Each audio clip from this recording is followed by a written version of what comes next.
You're listening to the Men's Ray podcast, and this is the story of Sharon Collins.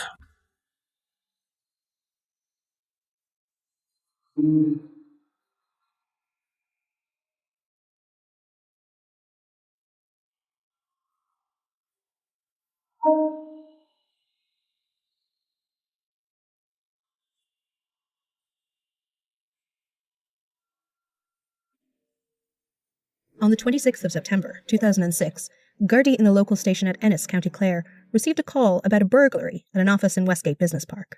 The office belonged to a building company, Downes & Howard, which mainly dealt in property investments.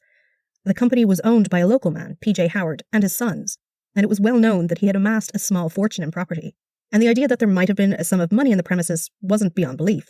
The call was not at all unusual. Burglary in rural Ireland is unfortunately commonplace. But when Detective Garda Jarlath Fahey arrived, he noticed that the crime scene was unusual. There were none of the common signs of burglary, no smashed-in doors or popped locks or broken windows. The locks to the office had been opened with keys, and the alarm had been deactivated by code the night before at 9:24 p.m. Reported stolen from the office were a laptop, a CPU of a desktop computer, and some odds and ends, including computer cables and a poster of old Irish money. There had been a safe in the office, but it was untouched. Very strange indeed. The only CCTV of the business park had shown a car entering at around the time that the alarm had been disabled, but it didn't show who had been in the car, or where they had gone. The only people who had keys to the office were those who worked there, PJ, his sons, his long-term partner Sharon Collins, a handyman and a cleaner, and PJ and Sharon had been off in Spain on holidays where PJ spent the majority of his time. Weirder still, later that evening Detective Fahey received a phone call from Robert Howard, saying that a strange man had turned up at his doorstep, demanding money. What had started off as a simple burglary call took a very strange twist, and from that point on, one of the most bizarre stories in Irish criminal history played out. Just days after the burglary, S.M. Eid, an Egyptian national with an address in Las Vegas of all places, was arrested in Ennis. Along with him was Teresa Engel, an American who was but one of S.M. Eid's wives. Robert Howard said that he was the man who had called to the house and demanded money. He said that Eid had told him that there was a contract out on his life and the lives of his brother and father too, and that if he handed over 100,000 euros, then the hit would be called off. The two Americans were taken into custody, and very quickly Teresa Engel sloughed off any loyalty she had felt for her husband. She was willing to tell the Gardaí whatever they wanted to know. Over the next few months, with cooperation from Interpol and the FBI, computers were seized and retrieved from dump sites in both the US and Ireland, and were analysed, with the internet browsing history as well as a series of emails being recovered. On the 26th of February 2007, Sharon Collins, the partner of P.J. Howard and supposed quote-unquote surrogate mother to his two grown sons, was arrested on foot of information gleaned from two gateway computers recovered in the course of an FBI investigation into S.M. Eid, which revealed this series of emails between the two, where someone using the address lyingeyes98@yahoo.ie had gone about arranging the contract killing of the Howard men. The emails had also mentioned a FedEx parcel sent to a Las Vegas address, containing the down payment for the hit. And when the Gardaí looked, Sharon had indeed made withdrawals from her credit union and bank accounts around that time, totalling €15,000. But Sharon vehemently denied that she had had any contact with Eid. She admitted that she had sent the money, but insisted that it was because she was being blackmailed, possibly by a woman she had met online by the name of Maria Marconi. P.J. Howard wrote to the Director of Public Prosecutions at the time, James Hamilton, and asked that no charges be preferred against Sharon, as there was no way that she had anything to do with the murder plot. And he wasn't the only person to contact the DPP in relation to the case. Sharon Collins took it upon herself to write to the DPP 3 times, on the 13th of March, the 28th of April, and the 25th of May 2007. She wanted to lay out her case to him. The first letter she sent ran to 21 pages long and mainly detailed her life. She told him about how she had married when she was 19 and had had 2 sons, but then separated and later divorced from her husband. She met P.J. Howard in November of 1998, and she and her 2 sons had moved in before that Christmas. They lived together as man and wife, but never married because of PJ's concerns about his sons inheriting his business. The couple would have married but for that. It's important to note that in Ireland, a spouse is automatically entitled to 1/3 of an estate, no matter what a will might say, so there's no way to disinherit a husband or wife. At first they had just thought about having a prenuptial agreement drawn up, but this fell by the wayside when they were informed that these documents had no standing in Irish law. They thought then that they might just have a church wedding, as Sharon's first marriage had been annulled before their divorce. But again, they were advised that even this could form the basis of a claim against PJ's estate. So Sharon settled for vows exchanged by the two of them in a church in Italy with no officiant, and signed a document in their solicitor's office noting that they were aware that this was not a legal marriage and was to have no legal effect. The two, however, acted as husband and wife and threw a reception party for close friends on their return from Italy. Sharon said that their partnership was a happy one, but that they both had quote-unquote abrasive personalities and that they had their disagreements. Sharon said that in December of 2005 she had come into contact with a woman online, Maria Marconi, and that Sharon had told her all about the various arguments in her and PJ's relationship. This correspondence had begun when Sharon filled out a pop-up form in her internet browser about working from home. After signing up for that, she got lots of other emails about much the same thing and had been bombarded. But one email stuck out, an offer from a best-selling author to help her write a novel. Again, Sharon filled out the form and sent it back, and soon after, she was contacted by Maria Marconi, who said that she was to be her mentor. Over time, Sharon and Maria developed a friendship of sorts, and Sharon began divulging more and more personal information to her. Sharon said she hadn't told PJ about Maria because she wanted to see how things went before she mentioned anything about her writing a book to him. In the meantime, she had a friendship and found the writing exercises therapeutic. Sharon said in the letter to the DPP that in and around April of 2006, she and PJ had argued, and she had fired off an email to Maria calling him all sorts of names and saying that she hated him. Maria was sympathetic, and the row blew over. Sharon also described how in June of 2007, she met Maria Marconi when she took a holiday to Ireland. She was a woman in her late 40s with straight brown hair, sallow skin, and about average height. They travelled all around the scenic areas of Clare together. Sharon had also let her use a computer in the Downs and Howard's office and a laptop at Ballybeg House. The next month, Maria got in touch to say that her house had been robbed and her laptop had been stolen. This was when Sharon began receiving strange emails again. This time they were from a man who said he'd kill PJ and his sons for €100,000, or failing that, he'd kill them if she didn't pay. The man, she said, had all sorts of details about her life, and she was frightened. Then she was told that she had to hand over €20,000 to prevent the letter that she had sent to Marconi being sent to PJ. She got phone calls and emails demanding the money, and eventually she decided to send the money to try and make the problem go away. The evening after sending the money, on the 16th of August, she went to Spain, hoping that it was over, but instead she got phone calls and emails demanding more money from her. She went to an internet cafe to try and email Maria again, but when she logged onto her account, she found that all of her emails, sent and received, as well as her contacts, had been deleted from the account. When she found out that the Downs and Howard office had been broken into and that the computers were stolen, she remembered that her password was saved to that machine and thought that maybe that was how her emails had been deleted. She told the DPP about how, when she had been brought in to speak to the Gardaí, they had read emails that they said were from her to a man named Tony somebody. She said she recognised parts of the emails and thought that some of what she had written to Maria might have been lifted word for word and had been added to make it look like Sharon was herself conspiring to have her partner murdered. Sharon's next two letters to the DPP were much shorter, coming in at only 7 and 6 pages long, respectively. One she had faxed to the office in Dublin from Spain, where she was staying, for the sake of expediency. In both, she went through in detail how nonsensical her actions would have been had she done what the Gardaí were alleging. She wouldn't have used computers from her work or home. She wouldn't have used her real name or given personal information. She wouldn't have used such easily traceable money. All this, she said, added up to the fact that it was an impossibility that she could have committed this crime. All that had happened was that she was stupid, she was duped and blackmailed, and she should have come forward about it much sooner and told the truth. She should have told PJ all about it when it happened. Anyway, she said she had nothing to gain by the Howards' murders. She was not named in any will and would have had no claim on PJ's estate as they were not married. It would have been an insanely stupid time to do such a thing, she said, never mind the idea of having 3 members of the same family die in a short span of time, which is immediately suspicious. She would surely have been a suspect. Not only that, but the fact that all the trails in the Garda investigation led back to her was in and of itself suspicious, she said. Sharon said that her family would be destroyed if she was charged with this crime, that PJ's sons didn't want their father supporting her or living with her anymore, and that the matter had caused a rift between them. Her own sons were distraught. She said that they might commit suicide if the matter was to go to court. She'd even considered that as an option for herself. Her family were distressed, and her sisters and their husbands, people who held reputable jobs, would be tainted by their association with her. She begged the DPP not to lay charges, and to believe her, that she had been stupid, but that she had not set out to kill. On the 26th of April 2006, after a tip-off that came from America, likely from Teresa Engel, traces of ricin poison were found on a contact lens case in S.M. Eads' cell in Limerick Prison.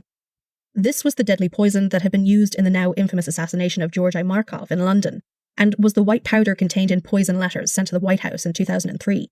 Teresa alleged that she had assisted in the manufacture of the powder, which Eade had brought into Ireland in a relatively large amount given its potency, in the contact lens case. It was thought by Gardaí that he had disposed of the powder, probably by flushing it down a toilet, but enough residue of the poison remained on the case to give a positive result when tested. On the 26th of June 2007, the District Court sat in Kilkee, County Clare. This court is quiet. In fact, it only sits 9 times a year.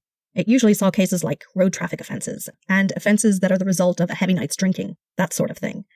But this morning, the little courthouse was mobbed with photographers and journalists. 44-year-old Sharon Collins was to appear before the court. Not only that, it was also reported that an Egyptian national, with an address in Las Vegas of all places, was also appearing in court in Ennis.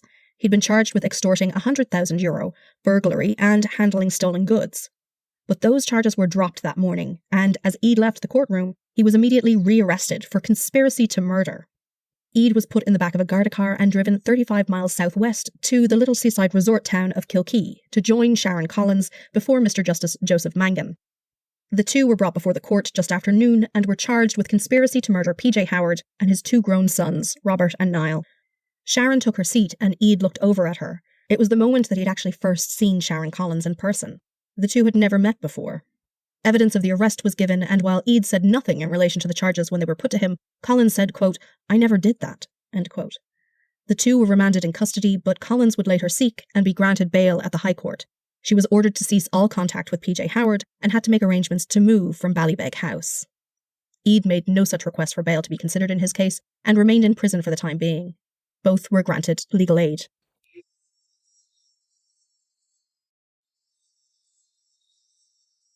The trial of Collins and Eid began on Wednesday the 21st of May, 2008, with jury selection in courtroom number 1 of the Four Courts building on Dublin's Quays. The state's case was described to the group and they were told that the trial was expected to last up to 4 weeks. 8 men and 4 women were selected and were asked to return to begin their duties the next morning in courtroom number 16, in the same complex but up the stairs on the 2nd floor in the rafters of the building. The next day, 3 legal teams arrived in the tiny courtroom. Collins had a local solicitor from Kilrush, Eugene O'Kelly, and he had instructed Paul O'Higgins, Senior Counsel, Michael Bowman, Bachelor of Law, and Joanne Kirby, Bachelor of Law. Eid was represented by John Casey, a solicitor from Ennis, and his counsel was David Sutton, Senior, and Michael Collins and Mark Nicholas as Junior Counsel. On the state side was Helen Keeley of the Office of the DPP, with Tom O'Connell, Senior Counsel, Unani Rafferty, and Stephen Coughlin, Bachelors of Law. It's an indication of the complexity of the case that 3 barristers represented each party. Given that the state bears the full cost of this, as each accused had been granted legal aid in this case, this kind of legal lineup only occurs when the work involved necessitates this. So, in this small room were at least 12 lawyers, the accused, Gardaí involved in the investigation, family members of the parties concerned, and press. The place was packed, and Mr. Justice Roderick Murphy went about arranging a change of courtroom for the next week, as it was clear that number 16 was not going to be sufficient. The witness list was 95 strong. Both Collins and Eid faced 3 charges of conspiracy to murder. Collins faced another 3 charges of soliciting Eid to murder the 3 men. Eid was charged with making an unwarranted demand for €100,000 from Robert Howard, trespassing at the building that the Howards ran their business from, theft of a computer, laptop and other items from the same premises, and handling stolen goods, namely a stolen laptop and keys. The 2 accused pleaded not guilty to each charge. Another indication of the complexities and strangeness of the case was that when the prosecution opened their case, the statement lasted a whopping 2.5 hours. Senior Counsel O'Connell introduced the jury to the Howard family, PJ, who was a widower since 2003, but had been separated from his late wife before her death in 2003, and his 2 sons, Robert and Niall. They owned a property business which they ran from a building in Kilkee, and Sharon Collins was PJ's partner, a good few years younger than him, and herself divorced with 2 sons. He told the court that evidence gathered in an extensive Garda investigation, which also saw help from the FBI in the US, would show that Sharon Collins had contacted Mr. Eid, going by the name of Tony Luciano, to murder the Howard men. She had used an email address, lyingeyes98@yahoo.ie, which she accessed from computers in both the home she shared with PJ and from the office of the Howard's business, where she worked part-time in an administrative role. Sharon had also obtained a proxy marriage certificate from Mexico for herself and PJ, without his knowledge, and she'd used it to apply for and receive an Irish passport in the name of Sharon Howard. O'Connell said that he would present evidence that Eid had broken into Downs and Howard, with keys posted to him, along with photos and money from Sharon, and stolen the computer which held evidence of Sharon's contact with him. There would also be evidence that Eid had first approached Robert to tell him that there was a plan to kill him, his brother, and his father, who was on holiday with Sharon in Spain at the time in August 2006. The first 2 witnesses in the case were members of the Garda Síochána who discussed maps of the Kilkee area and pointed out the buildings involved in the alleged crimes. The next person on the stand was Robert Howard. He said that on the 26th of September 2006, he had gone to the office of his family business, Downs and Howard, and noticed that the door was unlocked and that the alarm was no longer set. When he got into the building, he saw that 2 computers were missing, a Toshiba laptop and an Advent desktop, along with computer cables, a poster of Old Irish money, and a digital clock. Later that night, at about 10:30, he got a phone call on his mobile when he was at home in Ballyboy from a man he didn't know, saying, "I heard you lost a few computers." He told the caller that he had, and the man said that he'd call round. About 5 minutes later, there was a knock on the door, and when Robert opened it, he found a man calling himself Tony standing there with the Toshiba laptop. Robert brought the computer into the house and gave it to his brother, who was in the back, and told him to ring the Gardaí. But more shocking things were to come. When Robert returned to the door, and to Tony, the man said that he'd been hired to kill Robert, Niall and their father for €130,000. But Tony said he didn't want to carry out the hit, and good news, he wouldn't, so long as Robert paid them €100,000.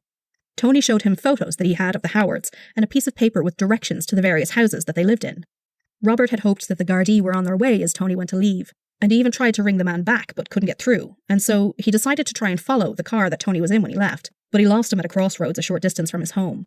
He described the man as about 5'11" with sallow skin, maybe in his mid to late 40s. He had on a baseball cap and glasses, and Robert said he sounded Algerian to him, not Italian like Tony said he was.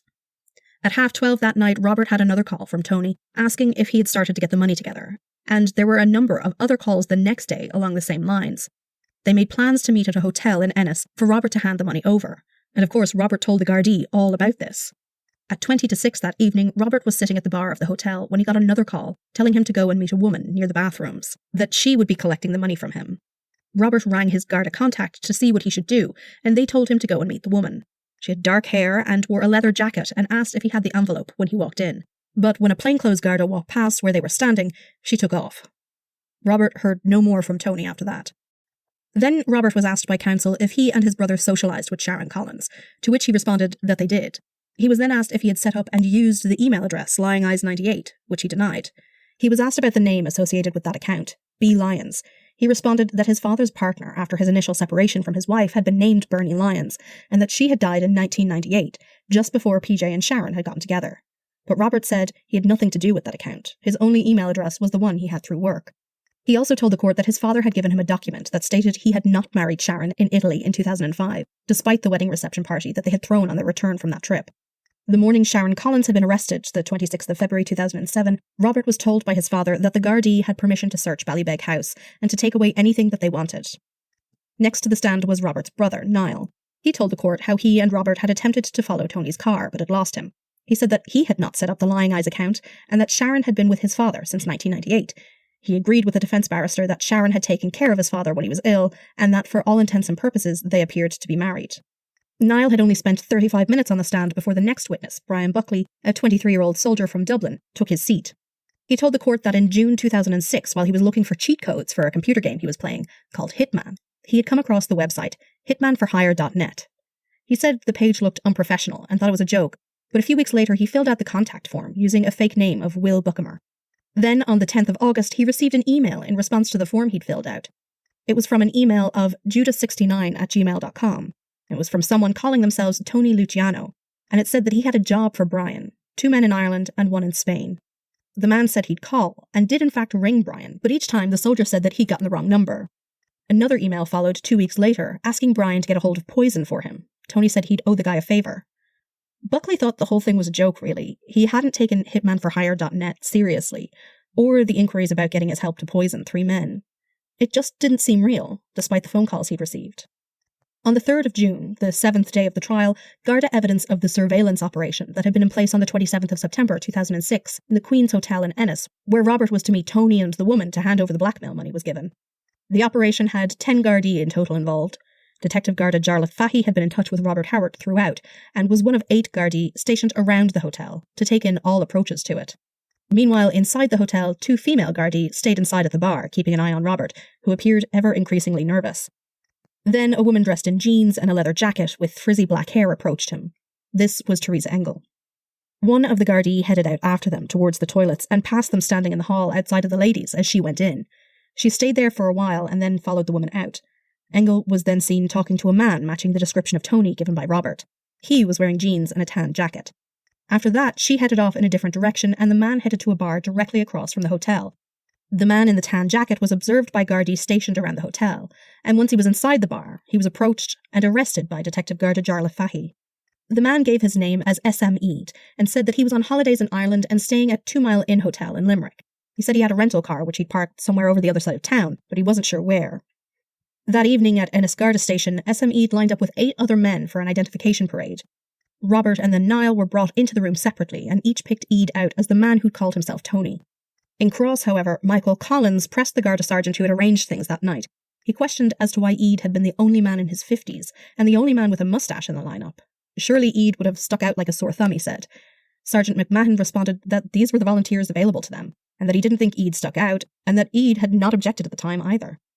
The jury also heard from the Gardaí who had searched Eid's room in the inn that he was staying at in Limerick. From there, they seized a white tracksuit top, a baseball hat with US Open 2000 on the front, computer cables, a digital clock, a poster of old Irish money, 2 keys, 2 wigs, one black and blonde, a pair of black leather gloves, a balaclava, and a plastic Halloween mask. On the 9th day of the trial, PJ Howard was called to the witness box by the prosecution. He had stood by Sharon long after the Gardaí began investigating her for conspiracy and soliciting a murder. So it was not a huge surprise when he told the court that he had no idea why Sharon would do any of this. He said she wasn't a greedy woman, that she had never asked him for anything, and that she had cared for him when he was ill. He told the court how Sharon had told him about being blackmailed by a woman named Maria Marconi, just a few days after the break-in at the office. He'd never heard of her up until that point. He was asked about an email address, pjhoward@aircom.net, which had been set up in 2005. PJ told the court that this was not his email address. The one he used was pj@downsandhoward.com. The Aircom address had been used to contact someone at the Mexican proxy marriage service that Sharon had obtained her marriage certificate from. PJ, of course, had never been to Mexico and had never agreed to a proxy marriage, yet Sharon Collins had paid over $12,000 to obtain a certificate. He was also asked if Sharon Collins had ever been to Las Vegas, to which he responded that she had, in May or June of 2007. PJ had sent her over there with instructions to hire a private investigator to look for Maria Marconi, but no signs of the mysterious pen pal were ever found. Mr. Howard told the court that he had not purchased the 2 flights from Vegas to Shannon Airport that appeared on his American Express credit card and matched up with the flights that Eid and Engel took. He said that Sharon had his credit card details and in fact ensured that that bill was paid. He said that she'd kept those details in her purse, which was stolen in Spain in August or September of 2006. He believed the woman who stole the purse was Teresa Engel. After finishing his testimony, PJ Howard left the stand and crossed the courtroom, where he gave Sharon a kiss on the lips. He left the courtroom and did not attend the rest of the trial. John Keating, a builder from Limerick, was called by the prosecution on the 5th of June. He had been called to give evidence that he had gotten a call from the Howards to change the locks at Downs and Howard premises at the end of September 2006. On cross-examination, however, he went on to tell a story about how on the 16th of August he had effectively spent the day with Sharon Collins. He said that he had called to Ballybeg House at about 10:30 that morning, where he and Sharon had discussed a leak in the house and the possibility of building a conservatory.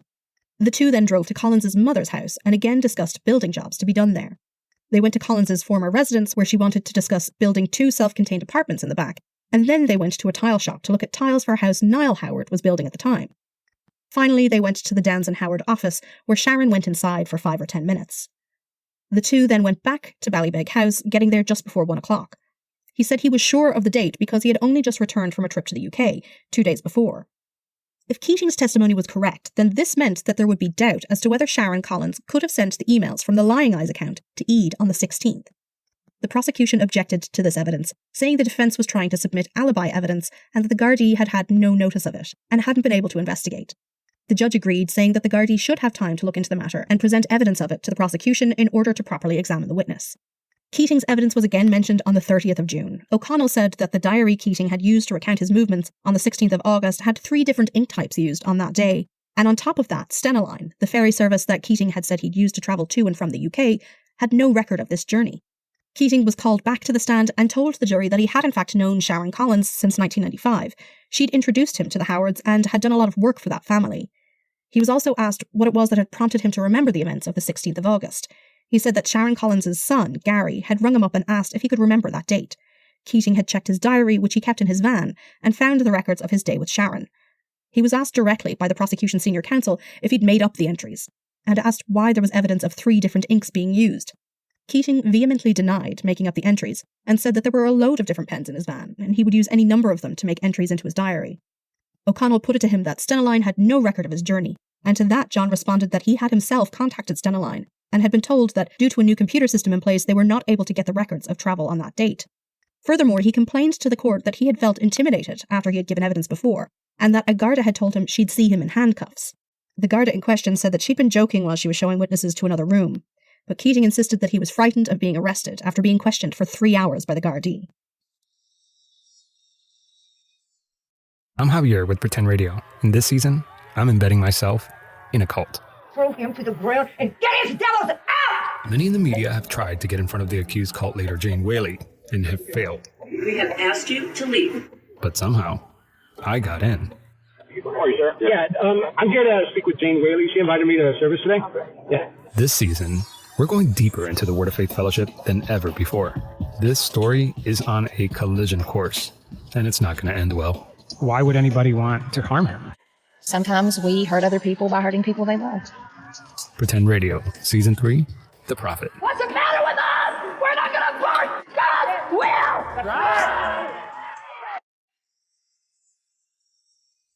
On the 9th of June, before the jury took its place back in the box, counsel for Collins made a submission to the judge. He said that there was a problem with the evidence in relation to the ricin. It had initially been tested by the Irish Army, but was then sent over to the UK for further testing, at which point the contact lens case that had contained it had undergone irrigation. This meant that the sample was destroyed. The defence had not been informed of this until May and had had no opportunity to test the substance themselves. Counsel for Eade agreed with what had been presented to the judge. The next morning, Justice Murphy said that the evidence should have in fact been made available for testing by the defence. He said that Eade had been entitled to have the physical evidence maintained until the trial, and on that basis, the test results could not be used in evidence. This was hugely problematic. The existence of the ricin evidence had been mentioned in the state's opening argument, and if it was no longer to be allowed, then the jury would have to be discharged. Not only that, it was not clear that the state could make out a case against both Collins and Eade if the ricin was out. As the lawyers huddled in conference in the round hall of the forecourts, Sharon Collins was seen laughing and smiling with her solicitor and her sons. She seemed to be optimistic that this meant an end to the whole affair and that the state's case against her would collapse. When the court sat again 20 minutes later, both defence counsels asked for the jury to be discharged, which would mean the collapse of the trial. However, O'Connell for the state made an application to the judge to allow him to make inquiries of the lab in the UK to see if in fact no further tests were possible, and this was granted. The next day, with the jury still absent from the courtroom, Mr. O'Connell requested that Superintendent Scanlon from the Irish Army be allowed to give evidence as to the circumstances of the gathering of the ricin evidence. He took to the stand that afternoon and described how he had been called to deal with a suspect substance in Limerick Prison. Every care had been taken to ensure the safety of both prison staff and inmates. They decided that they would wait until evening lockdown to ensure that the prisoners were safe and secure before entering Eade's cell, and that the need to secure any potential harmful substance and the health and safety of the public was balanced. An emergency ordnance disposal team had entered the cell in biological suits. Tests were carried out in the prison, but it was made clear that they were only provisional tests, and that the sample would have to undergo further testing. The contact case was rushed to a lab in the UK, which was experienced in ricin testing, for the purpose of identifying it with certainty. When it was put to him that no effort had been made to preserve the evidence for later testing, Superintendent Scanlon said that they had sent the sample to the place that did such things for the English courts, and he presumed at the time that everything would be done properly. He was not really concerned with the preservation of evidence at that point, and just took it that best practice would be followed by the lab he had sent the contact lens case to. Joanna Preet and Stephen Crippen from the UK lab in Middlesex also took the stand. Ms. Preet said that she had received the package containing the case with suspected ricin in it, late on the evening it had been seized from the prison. It had been placed in a safety cabinet, unpackaged and irrigated that night, with the testing being carried out at 1:40 a.m. The results were ready the next morning at 8:40 a.m. There was a result of strong positive of the presence of ricin in the tested sample. When asked to describe ricin for the benefit of the judge, Mr. Crippen said that it was one of the most toxic compounds known to man, and was highly dangerous. After this testimony, Mr. O'Connell for the prosecution addressed the court again. He said in relation to Ms. Collins that she had not yet been charged with anything when the testing was carried out, and that as such she couldn't have been given notice of that at the time, so the order could not therefore be said to apply in her case. With regards to Mr. Eade, the prison service and the army had taken the steps necessary for public safety to deal with an extremely dangerous substance found in the prison. This being the case, there were exceptional and extraordinary circumstances in this case, which meant that Eade and his legal team could not be notified of the testing.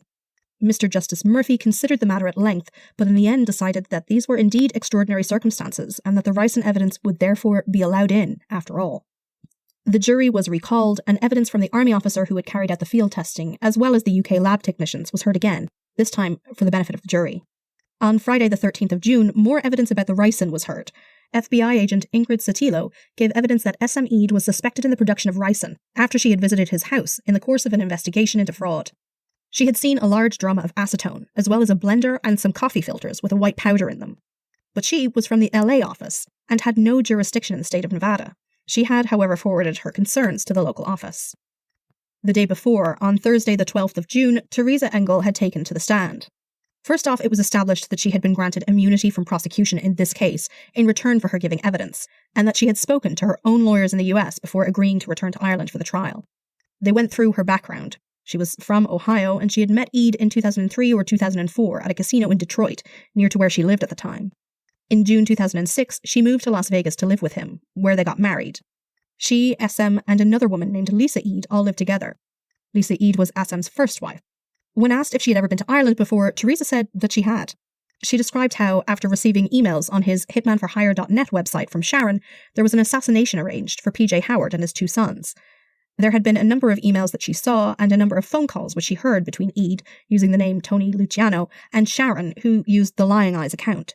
She recalled that a payment of about €15,000 in cash had been delivered to the house and signed for by Lisa. In the end of August, she had said she had travelled to Ireland alone to meet with Eid's friend, Ashraf Garbia, also known as Ash. She met him in Ennis, where she was staying, and had gone with him to check out the business down in Howard. Ash had wanted to check it out himself because he had been asked by Eid to take care of killing the 2 Howard sons for him. Teresa said he'd had a plan to put poison into some alcohol, but had realised that the plan probably wouldn't work, and so he'd left. Teresa then decided to head on to Spain, where Sharon had said PJ would be. Sharon had also left directions to the apartment that PJ owned, as well as directions to the boat that he had, and had even left keys in an envelope at a hotel for Teresa to pick up. She sat in a restaurant near to the apartment to see if she could catch sight of PJ and Sharon while she was there, but she said that then she started to feel unwell, and so she travelled back to Ireland. After that, she went back to the States and went over her whole trip with Eid. She said he was furious that the hit hadn't been carried out and went about sorting a visa for himself so that he could carry out the job. A month later, Teresa said she was back to Ireland, and this time Eid went with her. Then Teresa described in a rather matter-of-fact way how she and Eid had made ricin to take with them to commit the murders. She said that they had bought acetone, castor beans, and another ingredient that she couldn't remember to make it, and described how they had mixed it all up and sieved it and dried it to make the poison, which they then put into a contact lens case and brought to Ireland with them. When they got to Ireland, they followed the instructions that they had been given and took keys and an alarm code with them to the Downs and Howard offices. They easily broke in and took the items they were later found with. But she said SM couldn't get in touch with Sharon and was getting annoyed, so he decided to go to Robert and ask him to buy out the hit. Then she told her version of them going to Robert's house and then meeting in the hotel in Ennis. She had been arrested in a car park after leaving the Queen's Hotel in Ennis when she had returned to their rental. She said she had thrown away the keys to the apartment in Spain by wrapping them in a tissue and dumping them in a bin in the ladies' toilets when she was brought to court in Ennis. It turned out that, while Teresa was giving evidence under an immunity agreement in Ireland, she was awaiting sentence for an attempted extortion in LA. She and Eid had told a woman that her partner's ex had taken out a hit on her, and that she'd be killed if she didn't send Eid $20,000. To this charge, Teresa pleaded guilty and was eventually, in 2008, sentenced to 8 months. The story behind this sounds familiar. Of course, rather than pay out the money that had been demanded of her, this woman, Anne Royston, had called the cops. It turned out that the ex-girlfriend had paid out $17,000 after finding Eid on his incredibly amateurish hitman4hire.net website. On July 1st, the prosecution took a break to allow for evidence to be presented by the defence by agreement. The witnesses called to the stand were due to leave the country later that day, and were accommodated. It was a popular Irish radio personality, Jerry Ryan, and his producer, Siobhan Hoff. Their evidence was brief, and both basically just stated that neither of them had seen any email from Sharon Collins' Aircom address, and that the show that they produced received over 2,000 emails per month. This strange appearance was in relation to evidence that had been given nearly 2 weeks before, on the 17th of June. Garda evidence was that, recovered from the Iridium laptop that was seized in Ballybeg House, there was an email to Jerry Ryan's radio show, which detailed complaints that Sharon had about her partner. She wrote in the email that he went to sex workers and what she called transvestites, and had asked her to do things she was uncomfortable with, sexually. She went on to say that he would suffer from terrible moods if he didn't get his way with things, and that she couldn't tolerate it anymore, but that she was afraid to leave him. She said she was writing to the show to possibly give herself the push she needed to make the break. The implication of this evidence being that either these things were true and Sharon was unhappy in her relationship, which provided a motive for murder, or Sharon was lying and wasn't above sullying her partner's reputation in an attempt to gain sympathy for herself. Maybe Sharon Collins wasn't what she seemed. In his summing up, the prosecution would say that it was entirely unnecessary and irrelevant to have Jerry Ryan come in, and that it was a stunt for Sharon Collins to get more attention. The defense for Collins argued that as the email was only partially recovered, it was necessary to at least attempt to find out what had become of the letter and if anyone in RTE had seen it, given that Sharon said that the rest of the letter gave more context for what she had written, that failing to fully recover the text, the prosecution had pushed the defense to the effort of bringing in the broadcaster. Later that same day, Tuesday the 1st of July, the moment that the press and public had awaited finally arrived. Sharon Collins had been pictured around the forecourts, smartly dressed, confident and self-assured looking, and she was finally set to take to the witness box in her own defense. Her examination by her own lawyer went smoothly. She smiled as she recalled her whereabouts on the 16th of August 2006 and outlined her movements with the builder John Keating and having had lunch with her mother. She recalled that she'd been packing for a trip to Spain that day also. She denied soliciting the murder of her partner and his children or having conspired point blank. This questioning lasted less than 10 minutes. Then Una Ní Rafferty for the state took to her feet to cross-examine Collins. There was no messing about, and the junior counsel got straight to the point. She happened to remember a lot about the 16th of August, didn't she? Sharon insisted that she remembered. She had been to the pilgrimage site, Loch Derg, until the 9th, and her mother had recalled Keating calling out to her house that day too. Ní Rafferty put it to Sharon that this was a total fabrication. Collins denied this. Then they moved on to discuss the €15,000 that had been sent to an address in America. Collins scoffed at the idea that it had been a down payment on a hit. She would have known well that that sum of money would have been traceable. She insisted that it had been about blackmail, and that was what she had told the Gardaí. She was questioned about her interactions with a woman known to her as Maria Marconi, which the state asserted was a person made up to cover Sharon's own actions of arranging the break-in at the office and the subsequent failed assassination attempt. Collins denied this. Sharon was questioned about the phone calls that had been made about that time and insisted that the calls to and from the number associated with SM Eid had, to her knowledge, been calls with a woman, not Eid.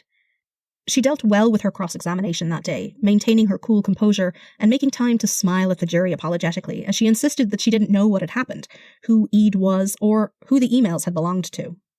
The next day, however, was another story. When Sharon Collins arrived, she was drawn and lacked the confidence she had shown the previous day.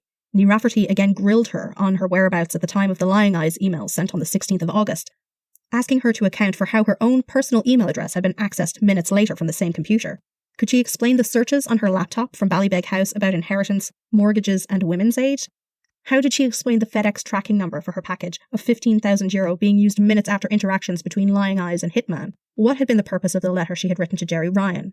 Were her accusations in the letter of her husband's proclivities and foul humours true? All Sharon had in response to these questions was that she didn't know, she wasn't there, and she could only speak to what had happened to her. She was also asked what she had hoped to achieve by sending her letters to the DPP against her solicitor's advice. Sharon said that she had been trying to put her side of the story across, but Ní Rafferty asserted that it had been an attempt to manipulate the office, just like she had manipulated those around her, and just like she was trying to manipulate the jury by her demeanour in court and on the witness stand. Collins, of course, vehemently denied this yet again and said that she and her family had been through hell because of these false allegations of solicitation and conspiracy. But her lack of confidence led to a crack in that demeanour noted by the state's team, and at one point that morning, Sharon Collins lost her composure on the stand and wept. The judge offered her a break, but she decided to carry on, and her questioning finished just before lunch. She never regained the confidence that she had shown earlier in the trial and continued to weep as she was comforted by her sons when she returned to her seat.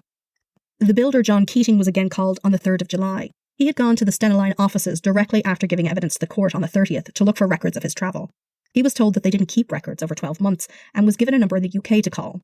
They eventually got in touch with Stena head offices in Sweden, who confirmed that John Keating had gotten loyalty points on his Stena card for the journey he described to the court the first time he was in the witness box.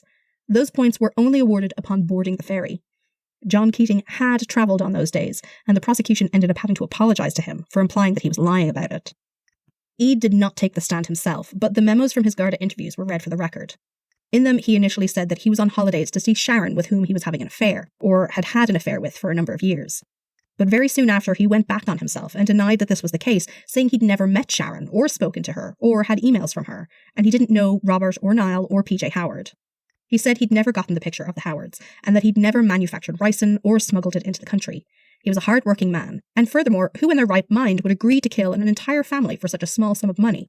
He told the Gardaí he had his own family to think of.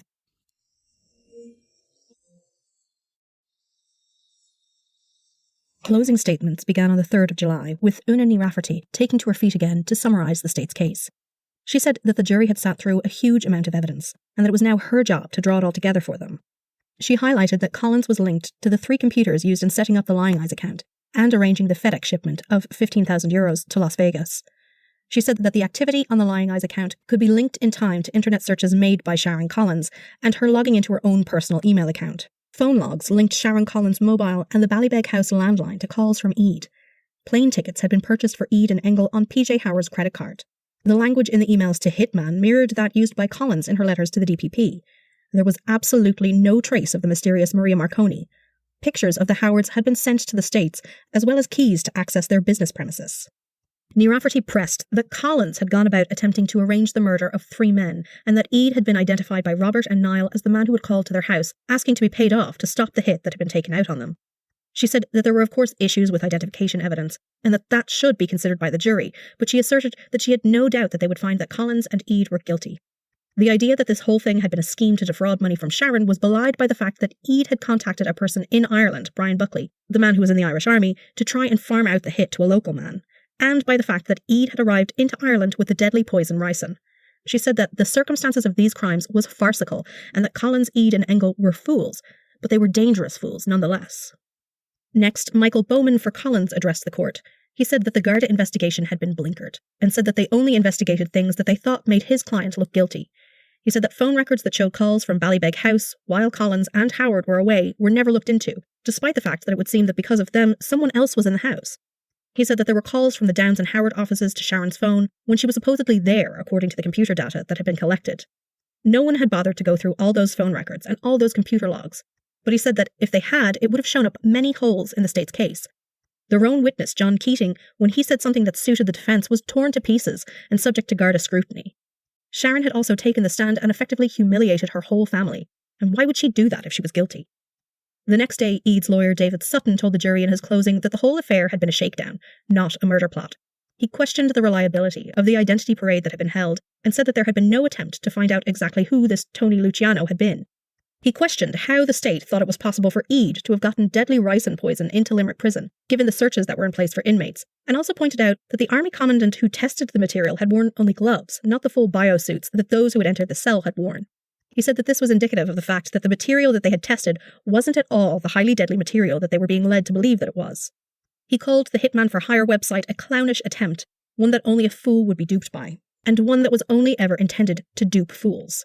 Sharon Collins was the state's real target, and Eid, his client, was being brought along for the ride to connect all the dots. But he insisted there was absolutely no proof that his client had ever really intended to kill PJ Howard or his sons. By the afternoon of Friday the 4th of July, Mr. Justice Murphy's summing up began. It continued into the next Monday as he went over all the evidence that had been presented in the previous weeks and took a total of 6 hours.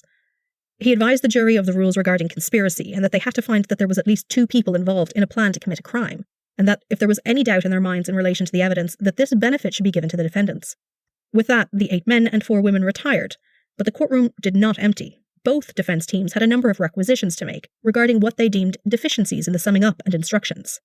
Collins' counsel said that the accomplice warning was not strong enough, that Teresa Engels had given the uncorroborated evidence of an accomplice, and that this should be approached with care.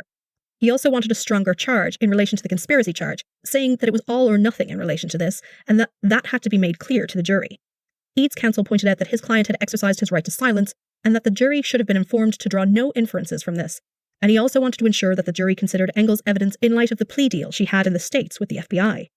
Meanwhile, the jury had requested access to a number of exhibits and debated for a few hours more that evening before being sent to a nearby hotel for the night.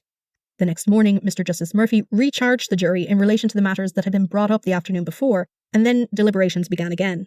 There were a number of other requests for exhibits by the jury which were delivered to them, with the exception of PJ Howard's letter to the DPP, in which he stated that Collins should not be charged in March 2007, as this was referenced in the trial but not submitted as evidence, as well as evidence regarding pictures taken by the FBI agent of Eid's home and logs of PayPal transactions that were again referenced in testimony but had no documentation submitted as evidence in the trial.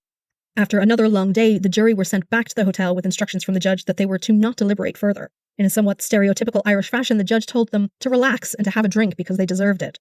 Pretty much everyone knew that they were nearing the end of the whole thing, as there was only one more day left before a number of members of the jury were due to leave the country for family holidays and would be unavailable. A decision would have to come the next day. And after a few hours more of discussion, it did.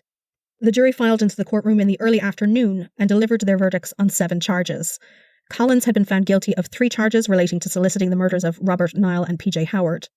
Eid had been found guilty of charges relating to demanding €100,000 from Robert Howard to cancel the contract killing of Robert, Neil and PJ, and not guilty of the burglary of the Downs and Howard office. Sharon broke down in tears as the jury returned to deliberate further on the outstanding charges. By 3 p.m., the jurors returned and announced that they had found Sharon Collins guilty of the conspiracy to murder counts, but by 20 to 6 that evening, after nearly 11 hours total of deliberations, ultimately they could not reach a decision regarding the guilt or innocence of S.M. Eade on those counts. Both were remanded in custody to await sentencing, and for the first time, Sharon Collins was taken away to jail. On Monday the 5th of November, both Collins and Eade appeared again before the courts for sentencing. Sharon Collins continued to protest her innocence as she stood before the judge once more, which also heard character references for her from the Bishop of Killaloe, the Mayor of Ennis, and the local Fianna Fáil County Councillor. In his letter, the Bishop, Dr. Willie Walsh, said that he didn't believe an extended custodial sentence would serve the common good or achieve any sort of restorative justice. A psychometric report on Collins was also presented by Brian Glanville, who met Sharon twice in the previous September. He said of her that she had a, quote, passive, detached, but dependent personality, which could lead to conflicts in relationships, and that she also craved security. He said she suffered from anxiety and depression.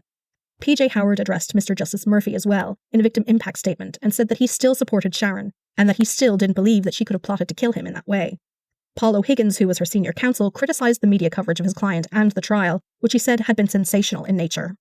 Tom O'Connell, again for the DPP, asked the judge to consider a sentence on the higher end of the scale. Collins could have been sentenced to 10 years for each of the 3 soliciting murder charges. But Justice Murphy said that he took into account the fact that Sharon Collins had had no previous criminal record and sentenced her to 6 years in total for her crimes. Sharon looked relieved and had cried when Howard spoke of his continuing support of her. At the sentencing, Eade was his usual relaxed self and took his 6-year sentence in his stride. It was backdated to September 2006 when he had first been remanded in custody. She was returned to her room in the Doka Centre, the women's section of Mountjoy Prison in Dublin City Centre, and Eade went back to his own jail cell. In March 2010, Sharon Collins' appeal against her conviction made its way to court, where her legal team argued that the ricin evidence should never have been allowed in, and that the defence had had too short of notice of the inclusion of Theresa Engel as state's witness before the trial. The state had decided in the end not to stand over the conspiracy convictions, given that Eade had not also been convicted of this charge, and of course it takes two, but they were standing over the charges of soliciting murder. At the same time, an appeal by Eade regarding the severity of his sentence was heard, but this was ultimately dismissed, the judge noting that 6 years had actually been on the very low end of the allowed sentencing term for demanding money with menace, and that it was a punishment that fit his crime. Ultimately, Sharon Collins' appeal was dismissed in full in October of 2011. P.J. Howard had reportedly spent close to €200,000 on private investigators, trying to gather new evidence to use in the appeal to clear Sharon's name, to no avail. Either way, she was released only a year later, in September of 2012. In 2015, Sharon Collins gave an interview to the Irish Independent after she moved to Belfast in Northern Ireland. She still maintained her innocence and said that she considered writing a book to put out her side of the story, but decided that she preferred to keep a low profile and wanted to try and keep living a quiet life. She had trained in sports massage therapy while she was in the Doka Centre, and she worked as a masseuse part-time at that stage. She and PJ had split shortly after her release from prison. She said that it ended amicably and that they realised the relationship had just reached its natural end. In 2016, S.M. Eade gave an interview to the Sunday World. He had returned to his native Egypt, where he was now a cattle farmer, and had some harsh words for Sharon Collins. He spoke in relation to her statement that everybody deserves a second chance, saying that applies only to people who admit what they have done. He had been extradited back to the States while in custody, as he faced extortion charges there, and on release had attempted to put his life back together. He had lived in the US for 32 years, but after becoming ill and having no one visit him in hospital, he knew that his life there was over, and so decided to return to Egypt. He said of Sharon, quote, "She knows what she did, and she knows she didn't tell the truth. She has never faced up to her actions. I don't know what kind of person that makes her. I would call her a money lover who deserves what she gets, and didn't get what she deserved." End quote. This was a crime very much of its time. It's hard to believe that the supposedly intelligent Sharon Collins was taken in by the basic webpage with cliched clip art and an on-the-nose domain name. But she considered herself a bit of a computer expert, having taken a course in 1982. But the computers of 2006 were a different beast altogether, and metadata, cell site data, browsing logs, and so on were just about to become ubiquitous. None of us these days have any compunction about the fact that a device in our pocket knows our every move, our every keystroke, the various ideas that flash across our minds as we Google away. But we were at the very beginning of that back then. But Sharon was charming, and she thought that she'd get away with it. The whole affair reads like a pulpy thriller, and maybe she was a bored housewife getting a kick out of it until it seemed like it really might happen, and that she really might end up in the possession of a multi-million-euro properties portfolio. Eade later said that he regretted not getting rid of the computers and carrying out the hit like he was supposed to, and that if he had, maybe they'd all have gotten away with it. And the Gardaí seemed to agree with him after the fact. There would have been no way that they would have looked as far as Las Vegas for a hitman, when we have enough people involved in criminality here to suspect. Today, Sharon Coote, as she's known, spends her time in ballroom and salsa classes in Belfast and is trying to start over. She says she wants to live a simple, quiet life, which doesn't really jive with how the prosecution made her out in trial, nor with the interviews she seems to like to give these days. But she teaches us a lesson that bears repeating. Be careful of your browser history. Thank you for listening to Mens Rea, a true crime podcast. If you like what you heard, head on over to Apple Podcasts and leave a review, or tell a friend. It really is the easiest way to support your favourite podcasts. A particular thank you this week goes out to Eamon Brady, one of our top-tier patrons, who chose this subject for you guys to hear, and who kindly introduced the topic up top. It's great to not be the only one doing the talking, and I had so much fun figuring out a topic with you, Eamon, and then covering it. So, particularly to you, I hope you enjoyed it, and thank you so much. I want to take the time to wish you all a happy holidays, whatever you celebrate, and best wishes for a new year from everyone in the Mens Rea household. I hope 2019 is a happy and prosperous year for you all.